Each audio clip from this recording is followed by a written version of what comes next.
After lucking out with my first child who was sleeping through the night after just 6 weeks, baby number 2 came along and ruined it all.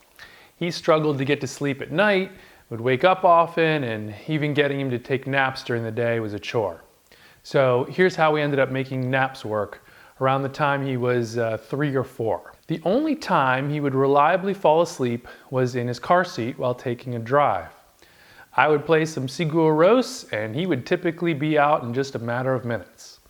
That's great, but I couldn't just drive around for 2 hours while he slept for his nap during the day.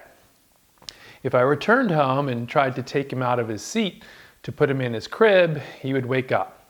So what I ended up doing was taking him and the car seat out of the car and laying him next to me on the couch where I could keep an eye on him and relax and get some work done while he was still in his car seat. I mentioned this system to our pediatrician on our next visit, and he said it's unusual, but if it works, keep going with it. Now, it's worth pointing out that while doing some research on this video, I read this idea isn't recommended for babies, so please keep that in mind. What this idea does sum up, though, is what I'll call rule number 1. Do what works.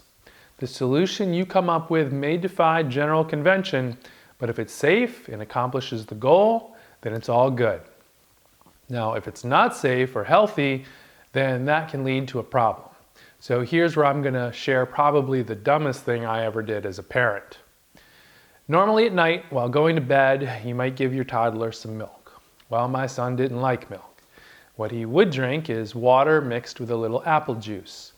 That proved to be a terrible decision on my part. At one of our first visits to the dentist around age 3, my boy had about 7 cavities. I'm not positive it was that water mixed with apple juice, but I'm pretty sure it probably was.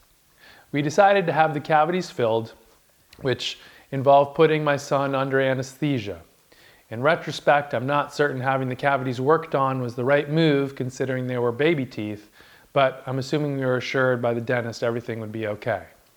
It turns out it was, but seeing your 3-year-old unconscious is not pleasant at all. So, do what works, but make sure what you're doing is safe and healthy and doesn't lead to your child requiring anesthesia.